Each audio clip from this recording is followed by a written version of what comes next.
Everyone. And Dave, thanks for having us. I'm a little bit intimidated because in the audience are people that have been dealing with this longer than we have. And I'm here to share what we've learned and hopefully learn from you so that we can move forward collectively with trying to control this invasive species.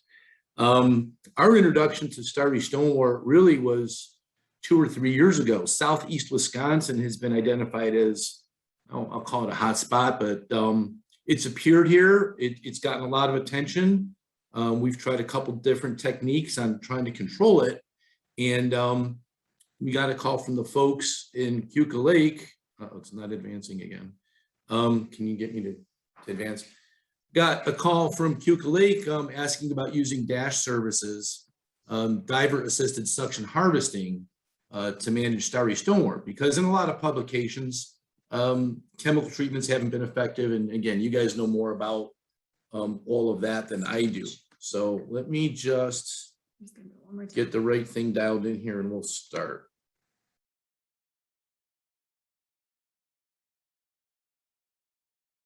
So again, thank you for having me. I'll just give you a little blurb about us. We're based in Northeastern Illinois, and our introduction to Starry Stonewort came from clients that were in Southeast Wisconsin, Lake Geneva area, Lake Delavan area. ILM's been in business in the lake and pond management sector for more than 30 years. Our staff are ecologists. More and more, we're hiring people that have we'll say construction bent to them because we're starting to use a lot more heavy equipment. So, but by and large, our foundation is ecologists. As I mentioned, we have a lot of specialty equipment. We're having some built as we speak in the Netherlands that is amphibious and helps us get into very difficult places. That seems to be our niche in the market. We tend to gravitate to doing things that other people don't want to do or can't do or maybe are afraid to do, which I don't know what that says about me, but we'll go with it. More can be learned about us at ilmenvironments.com. When I speak with any lake group, I talk about really the importance of partnerships. And what we have here is a photo of Laura Bailey with Cornell University Cooperative and Maria Hudson with the Keuka Lake Association. They may be in on the call. These people, along with Dave, make things happen. And that is a very difficult thing to do in lake communities, as everybody probably knows. Excuse me, Keith. Yeah. We're not seeing your presentation. Oh, all right, let's back up. Sorry about that. There it is. See that? Yep. All right. There we go. So there we are. Business for 30 years. We're ecologists at heart. Specialty equipment. We do things that other people haven't tried yet. And I shouldn't say like we're crazy or Wild West type of stuff. We enjoy challenges, and I think there's just a fundamental curiosity amongst our staff where we gravitate to new things and try to do things a little bit differently. So we were pleased when we got a call and asked to use the DASH process for Starry Stonewort. It forced us to go back and learn a lot more about how this particular growth is going to behave once it becomes suctioned up and how we're going to have to manage it. I'll share more of that. But for those who don't know, Laura is on the left and Maria is on the right. And Dave was, I think, in the background being interviewed at the time this picture was taken, but you see him on this presentation anyway. So a great team, and they've done a great job of creating a partnership in Keuka Lake.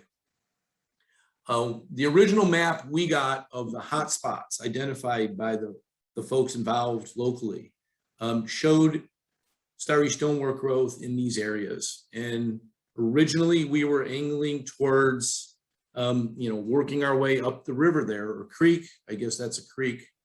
And there was an issue in the permitting about sediment containment. We were supposed to put a sediment curtain around our work area.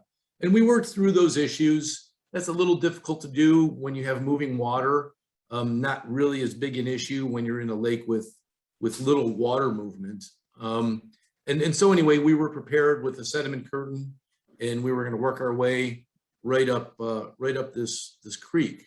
It's logical that something started up top and is working its way down into the lake, because of course this stuff doesn't flow upstream like trout. At least I don't think it does.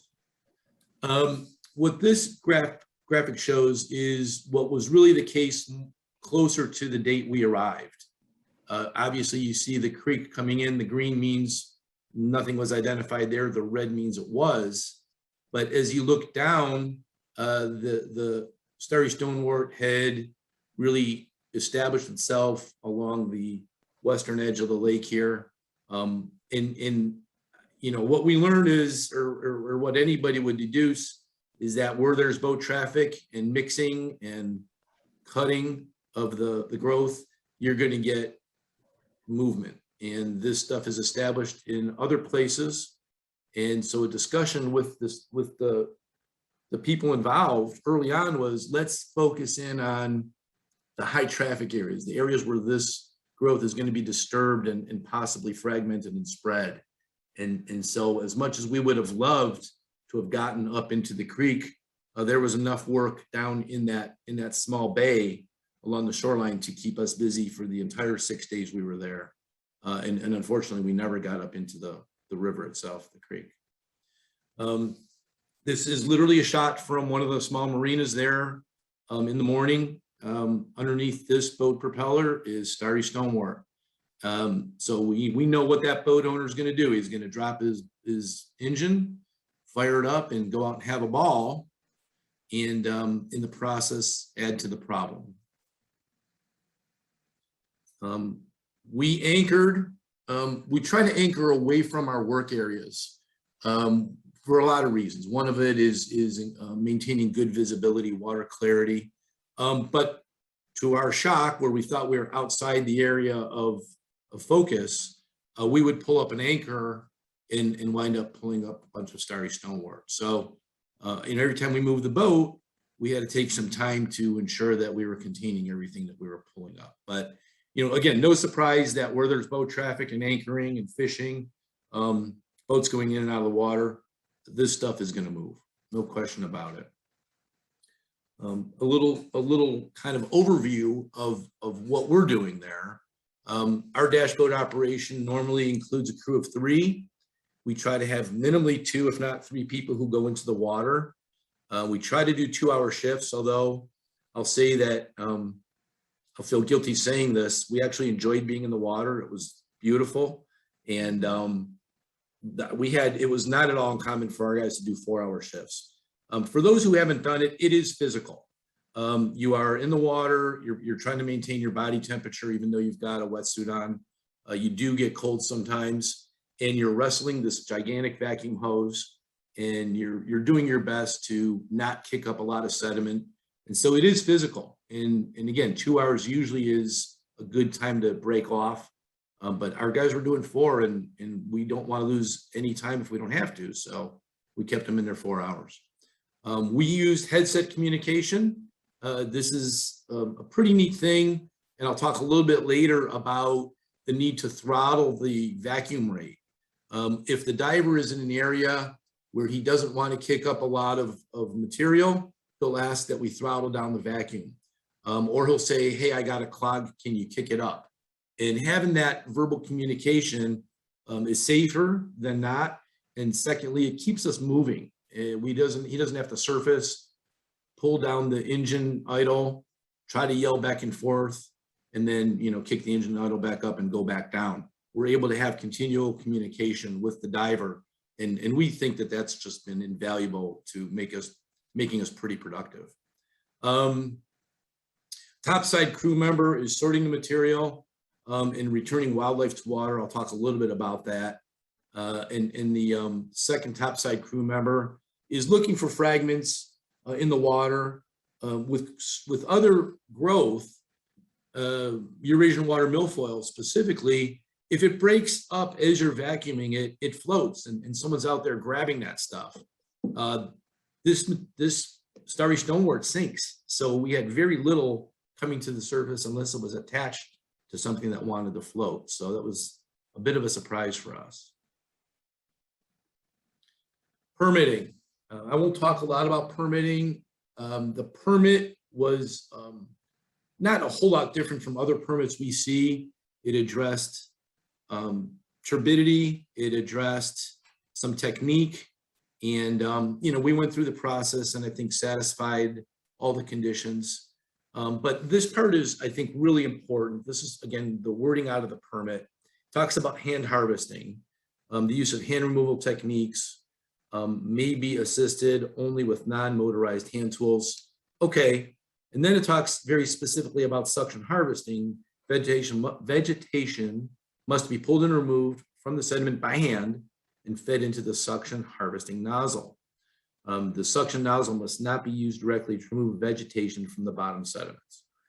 And that is there primarily because, and this is what the regulator said, that was written with rooted aquatic vegetation in mind. It did not really consider starry stonewort. So what I'm going to show you here briefly or shortly is the process both ways. The process where we pull by hand, but ahead of that, I'm going to show you really using the nozzle itself to comb the bed and pull up materials without using your hand. So this is our setup. We've got one guy in the water and our two guys on the boat. And then the people in kayaks are the DEC field observers. We were really grateful that they were out there. I think they were happy to be able to get so close to the activity to be able to see how it's working, what are the pros and cons of this method, and very, very specifically looking at the difference between hand pulling as the permit was written, and we'll call it a deviation from that process. So here is the video. I'm on the boat and I'm videoing Louis in about 2 or 3 feet of water. He's not even on air supply here. He's just got a snorkel because he's in the shallow area. But I think you'll see.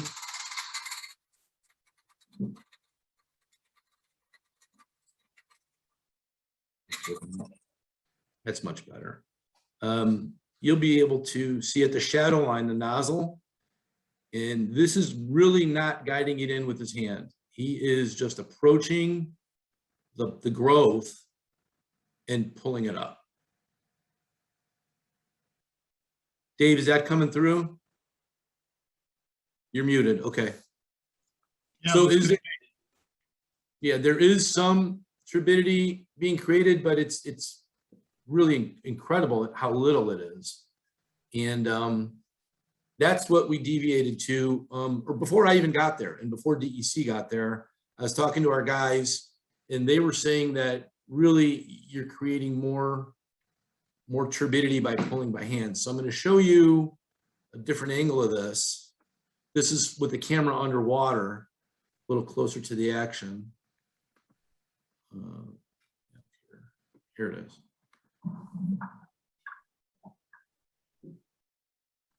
Again, there is some turbidity, but most of that is coming up the nozzle. Probably physics majors can talk about the hydrodynamics of that. But that, I'll play it again if you weren't catching that. Maybe I'm having a hard time here.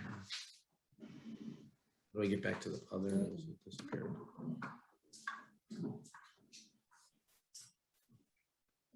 And this is interesting because it's a monoculture. We were not amongst lily pads here. A little tougher to work when there's other plants in the way. And when you do pull those plants up, as I mentioned, those are rooted. They're not anchored like the algae, but the roots, when you're pulling those roots up, boy, oh boy, it gets messy in a hurry. So we try to avoid doing that. All right, now here is pulling by hand. The same camera angle that you just saw, the camera is really on the diver's head. And you'll see him pulling up. And you can see that it creates a lot more turbidity. We had about a minute of video here and most of it, you couldn't see anything. So we just took the 13 seconds where that was visible. And when you saw him pull his hand up, he probably had a weed in there that wasn't allowing it to come up. And when you grab a handful of that, you don't necessarily know what's embedded in there. So it's to me much more gentle and less disturbing, obviously, than if you are just letting the vacuum do the work. The comment from the DEC is that they were really happy that they were able to see it close up. They were the ones that said, yeah, that permit really had rooted aquatic plants in mind when the specifics were written. And hopefully at the end of this, and if anybody's online from DEC, they may be able to comment how future permits may allow for a slightly different technique or not prohibit the use of the vacuum directly with the plant. I want to talk a minute about containment. So these plants spread by, not plants, I'm going to do that by mistake, I'm sorry. I'm talking to people who know better. These aren't plants. This growth spreads by fragmentation. We also have to worry about the bulbules that are attached to the plant. You get an idea of the size of it. Again, I'm talking to people who probably know more than I do about this. But what we found, and we spent a lot of time sifting through the return water to the lake, looking for fragments and looking for things that were passing through. And surprisingly, those bulbules did not disassociate from whatever that white clearish mechanism is that holds it to the growth. I'm very technical. You guys can tell I'm really a botanist, an aquatic botanist. But we didn't find any. Now those things are tiny. We were prepared by having screen mesh sizes that were going to contain this, and it never really was an issue where we looked at that screen afterwards and found these things independently sitting there. So that connection there is pretty strong, and I don't want to say people don't have to worry about it, but it wasn't what we expected at all.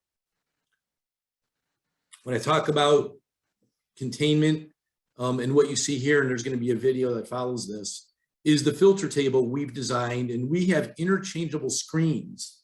And in some cases, we have 4 levels of screens that actually you see some of the screens in the foreground here that are designed to catch what's being pumped up to the table itself.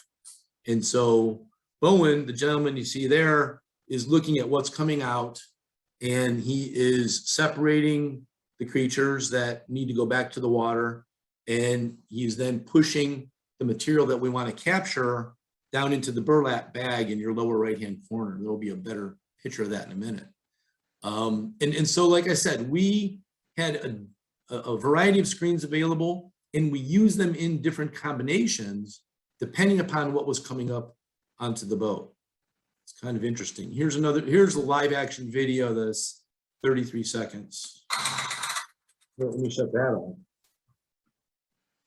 Much easier on the ears.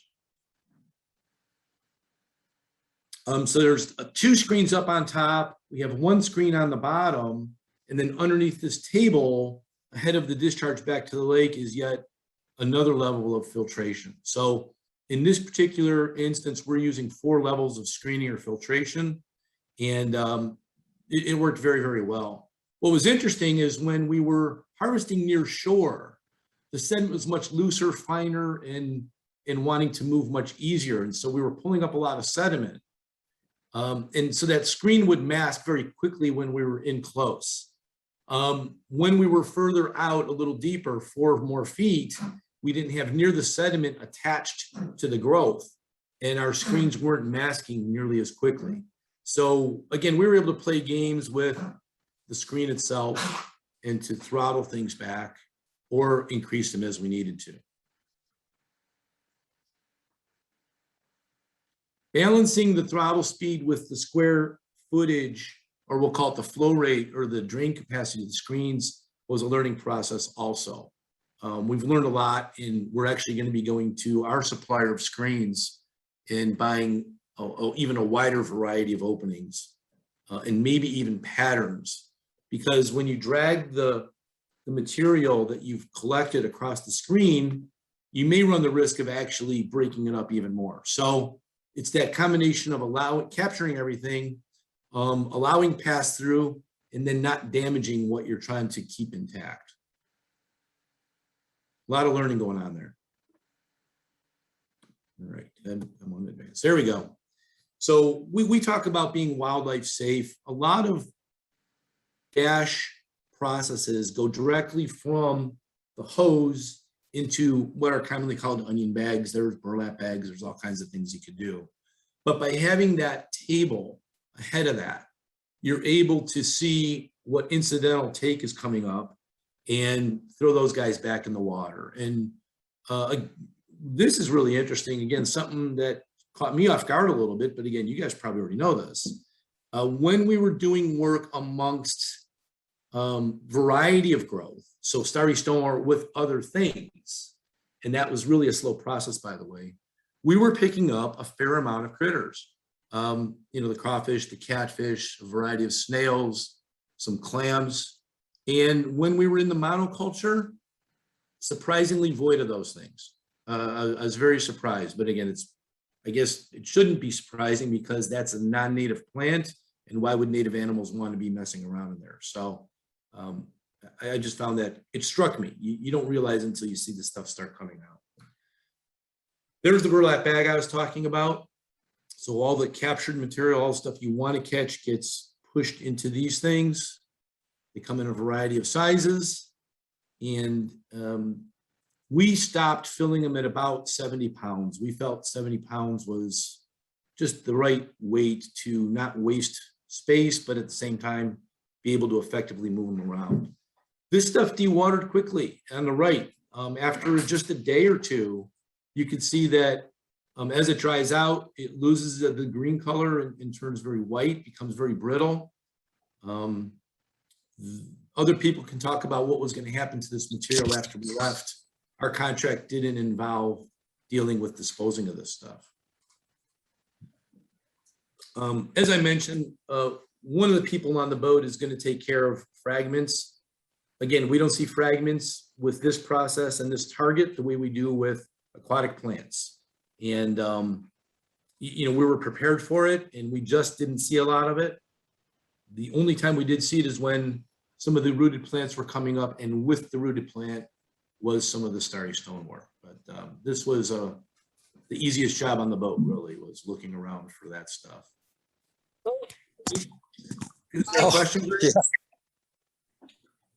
Is there a question? No? Okay. This is a bad picture, but what I'm trying to show here across the top is the gap in the rail around the boat.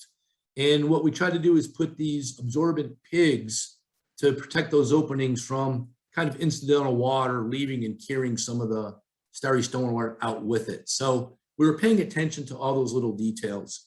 Anybody working on the boat was going to have wet feet the entire day, and not a big deal. It's just that the boat wasn't designed to contain all the water falling on it. And so we have to take steps to make sure whatever comes in the boat stays on the boat unless it's been somehow filtered or addressed. I want to talk a minute about productivity. So like I said, we would fill 70 pounds and stop and switch bags. We let the bag decant for a couple days. Laura and I emptied it out, and we tried to create a square meter. And we wanted to get a sense of, how much is in that bag? What does 70 pounds look like? 70 pound looks like a square meter, about 6 inches thick. It might be a little more than that if you get it right after harvest. It might be a little less than that as it dewaters. As I said, this bag was probably a day or two old. So, to the best of our calculation, one bag is about 1/6 of a cubic meter. And so here's a little bit about, I guess, a summary of that. After the filter table, of course, the material is pushed into a burlap bag. We stopped filling bags at 70 pounds. 6 bags represent, to our best knowledge here, a cubic meter of material. The burning question we're always asked: how much area can you cover in a day? That's one that I can never answer definitively, but being on the boat and watching this process for 6 days, in this case, one bag represents 100 to 200 square feet of lake bottom growth. That's variable because of visibility limitations. And again, if we're working amongst desirable growth, it's going to slow us way down. Lilies slow us way down. We filled 20 to 30 bags in 8 hours of operation, which if you did the math would represent 2,000 to 6,000 square feet of lake bottom growth. For us, most of the high priority growth was in water less than 4 feet deep. That's good because you have good clarity, good visibility there. We felt that we were very productive as opposed to being 8 feet deep. You slow down there. A lot of reasons. Your mobility is less, visibility is a little bit less. Maybe our guys don't last quite as long because it's a little colder down there. I don't know. But we've had some great discussions during the week and since the work there about ways we might be able to offer greater productivity at a lower cost. So we're excited about those possibilities, and that's what we'll be working on moving forward. I can't see the top of this, but that's okay. I'm going to read the bullet points here. I think things to consider and what we learned out there was when you have more than you can complete, and I think we recognized that early when we were scouting the site, we have to work with the stakeholders and prioritize the areas that are important. We thought that the highly vulnerable areas, the shallow areas where there's boat traffic, was important. And then we didn't want to work in marinas on a Saturday or even a Friday afternoon because we would be in people's way and it just didn't seem to be a good use of our time. So using your knowledge of the activities on the lake to then schedule what you're trying to do, I think is an important planning process. We learned about balancing the pump rate, which is the suction volume, and the filter table drainage capacity. As I said, the filter table drained at different rates depending upon how much, we called it, dust was coming up.